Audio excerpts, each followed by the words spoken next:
Assalamualaikum warahmatullahi wabarakatuh. Saya Desti Fitria akan menjelaskan tentang uji analisis sebuah data. Di sini saya menyebutkan 12 uji dan akan saya jelaskan satu persatu. Yang pertama yang akan saya jelaskan yaitu uji C kuadrat. Jadi uji C kuadrat itu ketika menggunakan satu variabel terikat dan 3 variabel bebas.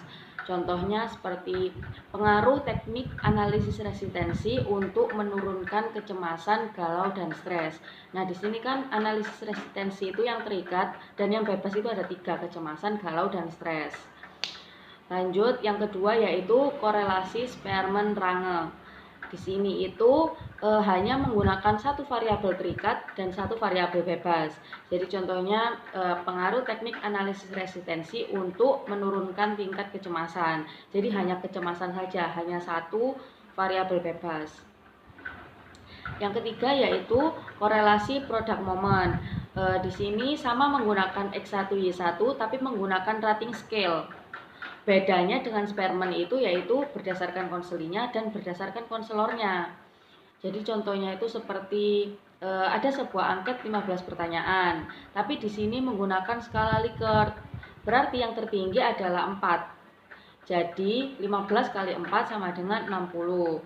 Di sini dijadikan dua tingkatan tinggi dan rendah. Berarti 60 dibagi 2. Seperti itu contohnya korelasi product moment. Selanjutnya yaitu korelasi ganda. Kalau korelasi ganda itu korelasi yang ada hubungannya antara sebab dan akibat.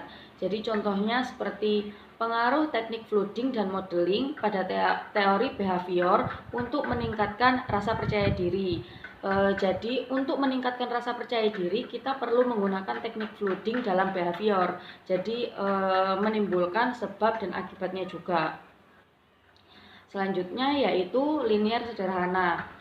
Linear sederhana adalah kelompok eksperimen yang dikasih sebuah treatment, kelompok kontrol dikasih konseling biasa. Jadi untuk yang eksperimen itu dikasih yang treatment dan kelompok kontrol itu yang biasa saja. Contohnya itu sama-sama mengalami stres karena banyak tugas. Seperti itu. Selanjutnya yaitu teknik regresi ganda. Jadi teknik regresi ganda itu antara X1 dengan X2 itu beda teorinya.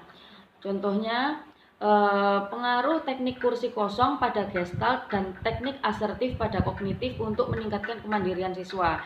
Jadi untuk meningkatkan kemandirian siswa itu kita menggunakan dua teori dengan dua cara. Jadi teknik kursi kosong pada gestalt dan teknik asertif pada kognitif untuk meningkatkan kemandirian siswa tersebut. Selanjutnya yaitu uji T. Jadi uji T itu kegunaannya untuk mencari sebuah perbedaan. Sebelum dan sesudah antara kelompok kontrol dan eksperimen, tapi satu hal yang dibandingkan yakni hasil post-test eksperimen dan post-test kontrol. Contohnya itu seperti pengaruh teknik token ekonomi untuk menurunkan konsumtif pada mahasiswa. Jadi dibagi menjadi dua kelompok, satu dikasih treatment dan yang satunya tidak. Pretest sama post-testnya diambil secara bersama. Seperti itu.